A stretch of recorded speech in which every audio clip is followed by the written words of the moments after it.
नमस्कार. आज आपण इयत्ता 6वी मधील कविता क्रमांक 4 आम्ही महाराष्ट्र कन्या ही अभ्यासणार आहोत. तत्पूर्वी या कवितेच्या कवयित्री पद्मा गोळे यांची माहिती अभ्यासणार आहोत. मराठी साहित्यातील प्रेरणादायी या कवयित्री आहेत. यांचा जन्म 1913 तर मृत्यू 1998 साली झालेला आहे.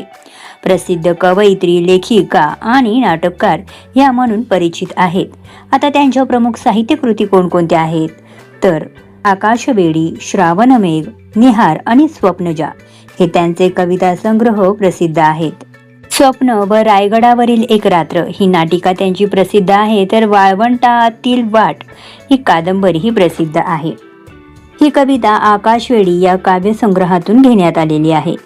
आता या कवितेमध्ये नेमकं आपल्याला पद्मा गोळे यांनी काय सांगितले तर स्वर्गाहून श्रेष्ठ वाटणाऱ्या मातृभूमीचे, मातृभाषा मराठी विषयीचे ज्वाज्वल्य प्रेम मुलांच्या मनात निर्माण व्हावे. ज्वाज्वल्य म्हणजे अत्यंत प्रखर, तेजस्वी, देशाविषयी प्रेम असणारी प्रखर भावना होय. आता प्रेरणादायी महाराष्ट्र कन्या कोणत्या? आता महाराष्ट्र कन्या या कवितेचं नावच आहे, तर यात कोणत्या महाराष्ट्र कन्यांची आपल्याला माहिती सांगण्यात आलेली आहे तर भक्तीची पहाट जागवणाऱ्या संत मुक्ताबाई, भक्तीची सेवा करणाऱ्या संत जनाबाई, स्वातंत्र्याची शिकवण देणाऱ्या राजमाता जिजाबाई, तर शौर्य आणि पराक्रम गाजवणाऱ्या राणी लक्ष्मीबाई यांची महती आपल्याला या कवितेत सांगितलेली आहे. या सर्व महाराष्ट्र कन्यांविषयीचा अभिमानही या कवितेतून सहजपणे व्यक्त झालेला आहे. मराठी भाषा, मातृभूमी आणि महाराष्ट्राचा अभिमान जागविणारी ही कविता आहे. चला तर आपण आता या कवितेचे गायन करूया. आम्ही महाराष्ट्र कन्या माय मराठी अमुची, आम्ही महाराष्ट्र कन्या माय मराठी अमुची, स्वर्गाहूनही आम्हाला माया मराठी भूमीची. काळ्या सह्याद्रीच्या कडा कळसूबाईचे शिखर, काळ्या सह्याद्रीच्या कडा कळसूबाईचे शिखर, कृष्णा भीमा गोदा संगे आहे अमुचे माहेर. मुक्ता जना जागविती भोळ्या भक्तीचे पहाटे, मुक्ता जना जागविती भोळ्या भक्तीचे पहाटे, जिजा लक्ष्मी शिकविती आम्हा स्वातंत्र्याची गीते. म्हणा कळ्या या जाईच्या परिमाय भूमीसाठी, म्हणा कळ्या या जाईच्या परिमाय भूमीसाठी, करू हातांची ही ढाल बाळ बांधुनी या पाठी. अवघ्या भारताची सेवा बाणा अमुचा मराठी, अवघ्या भारताची सेवा बाणा अमुचा मराठी, प्राणतळ हातावरी सर्वांसाठी देशासाठी, प्राणतळ हातावरी सर्वांसाठी देशासाठी. कवयित्री पद्मा गोळे. आता आपण या कवितेचे विश्लेषण म्हणजे स्पष्टीकरण अभ्यासणार आहोत. प्रथम पहिलं कडवं. आम्ही महाराष्ट्र कन्या माय मराठी अमुची, स्वर्गाहुनी आम्हाला माया मराठी भूमीची. आता या ओळींचा अर्थ काय आहे बरं तर आम्ही महाराष्ट्राच्या मुली आहोत आणि आपली मराठी भाषा ही आमची आई. आई म्हणजे इथे जी माय हा शब्द वापरलेला आहे याचाच अर्थ आई होतो. महाराष्ट्र भूमीचे प्रेम स्वर्गापेक्षाही श्रेष्ठ आणि मोठे वाटते.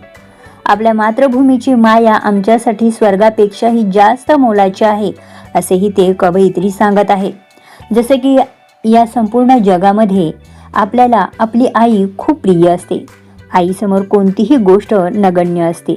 आईच आपल्याला खूप आवडत असते आणि तिच्यावर सर्वात जास्त प्रेम आपण करत असतो. तसेच महाराष्ट्रातील मुलींसाठी त्यांची मराठी भाषा आणि ही भूमी त्यांच्या आई इतकीच प्रिय आहे असेही ते पहिल्या कडव्यात सांगितलेले आहे. आता दुसरे कडवे. काळा सह्याद्रीचा कडा कळसूबाईचे शिखर, कृष्णा भीमा गोदा संगे आहे अमुचे माहेर. आता इथे अर्थ काय होतो बरं? महाराष्ट्रातील कणखर मजबूत असा काळा सह्याद्री पर्वत, त्यांचे सर्वात उंच असलेले कळसूबाईचे शिखर आणि इथे वाहणाऱ्या पवित्र नद्या कोणत्या बरं सांगितल्यात तर कृष्णा, भीमा आणि गोदावरी. या सर्वांच्या सोबत आमचे माहेर जोडले गेलेले आहे. म्हणजे जशी एखादी मुलगी लग्नानंतर तिच्या आईच्या घरी माहेरी जाते तसंच इथे कृष्णा, भीमा, गोदावरी हे आमच्या मायभूमीचे माहेर आहे सांगितलेलं आहे. म्हणजेच हा अख्खा महाराष्ट्र हे आमचे हक्काचे घर आहे. जसे एखादी मुलगी आपल्या माहेरी जाते तेव्हा तिला खूप सुरक्षित, आनंदी आणि उत्साही वाटते, तसंच या नद्या आणि पर्वतरांगा पाहून महाराष्ट्राच्या लेकींना हा संपूर्ण प्रदेश आपल्या माहेरासारखाच जाणवत आहे. समजलंय का? चला तर मग आता तिसरं कडवं पाहूया. मुक्ता जना जागविती भोळ्या भक्तीची पहाटे, जिजा लक्ष्मी शिकविती आम्हा स्वातंत्र्याची गीते. आता याचा काय अर्थ होतो बरं? तर या भूमीत संत मुक्ताबाई आणि संत जनाबाई यांनी आपल्या साध्या भोळ्या भक्तीने लोकांना देवाच्या वाटेवर चालण्यास आणि चांगले वागण्यास जागे केलेले आहेत. तसे त्यांच्या संत वाण्यातून आपल्याला अभ्यासाला मिळतेच. तसेच राजमाता जिजाऊ म्हणजे जिजामाता आणि झाशीची राणी लक्ष्मीबाई यांनी आम्हाला देशाच्या स्वातंत्र्यासाठी कसे लढायचे आणि स्वाभिमानी कसे राहायचे याचे धडे दिलेले आहेत. जसं की बघा, आपल्या वर्गात शिक्षक आपल्याला चांगल्या गोष्टी शिकवितात, आपल्याला हुशार बनवतात. तसेच या थोर संतांनी आणि शूर महिलांनी महाराष्ट्रातील लोकांना चांगले विचार आणि देशावर प्रेम करायला शिकवलेलं आहे. आता पुढच्या 4 ओळी. मनाकळ्या या जाईच्या परी मायभूमीसाठी करू हातांची ही ढाल बाळ बांधून या पाठी. आता याचा अर्थ काय होतो बरं? जरी आम्ही दिसायला नाजूक जाईच्या कळीसारख्या कोमल आणि लहान जरी दिसत असलो, तर मातृभूमीवर देशावर जर एखादं संकट आलं तर आम्ही मागे हटणार नाही. झाशीच्या राणीसारखे आपल्या लहान बाळाला पाठीवर बांधून शत्रूचे वाल झेलण्यासाठी स्वतःच्या हाताची ढाल करून आम्ही देशाचे रक्षण करू, असेही ते सांगितलेले आहे.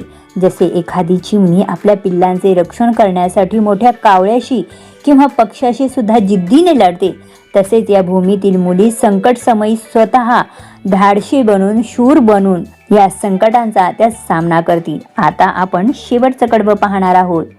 अवघ्या भारताची सेवा बाणा आमुचा मराठी, प्राणतळ हातावरील सर्वांसाठी देशासाठी. याचा काय अर्थ होतो बरं? तर संपूर्ण भारताची सेवा करणे, देशाचे रक्षण करणे हाच आम्हा मराठी लोकांचा मुख्य स्वभाव. बाणा म्हणजे काय? तर आपला मुख्य स्वभाव आहे. आपल्या देशासाठी आणि देशवासियांसाठी आम्ही आमचा जीव धोक्यात घालायला किंवा प्राण द्यायला सुद्धा मागे पुढे पाहणार नाही. जसे आपल्या देशाचे सैनिक सीमेवर थंडी वाऱ्याची पर्वा न करता, स्वतःच्या जीवाची पर्वा न करता, कोणतीही काळजी न करता देशाचे रक्षण करतात, अगदी तसाच देशावर प्रेम करणारा बाणा प्रत्येक महाराष्ट्र कन्येमध्ये आहे. थोडक्यात सांगायचे तर ही कविता महाराष्ट्रातील मुलींचे सौंदर्य, त्यांचे निसर्गाशी असलेले नाते, इथला थोर इतिहास आणि देशाप्रती असलेली निष्ठा, शौर्य अतिशय सोप्या भाषेत कवयित्री पद्मा गोळे यांनी आपल्याला सांगितलेले आहे. आणि ही ते आपल्या महाराष्ट्र कन्यांमध्ये झालेल्या या ज्या धाडसी कन्या आहेत त्यांची महती आपल्याला इथे सांगितलेली आहे. तेव्हा मित्रांनो, तुम्हाला आम्ही महाराष्ट्र कन्या या कवितेचा भावार्थ विश्लेषण पुरेपूर समजलेलं असणार आहे. तेव्हा तुम्ही अशाच या शैक्षणिक व्हिडिओ अभ्यासण्याकरता ऑनलाईन क्लासरूम यूट्यूब चॅनल नक्की सबस्क्राईब करा. थँक्यू.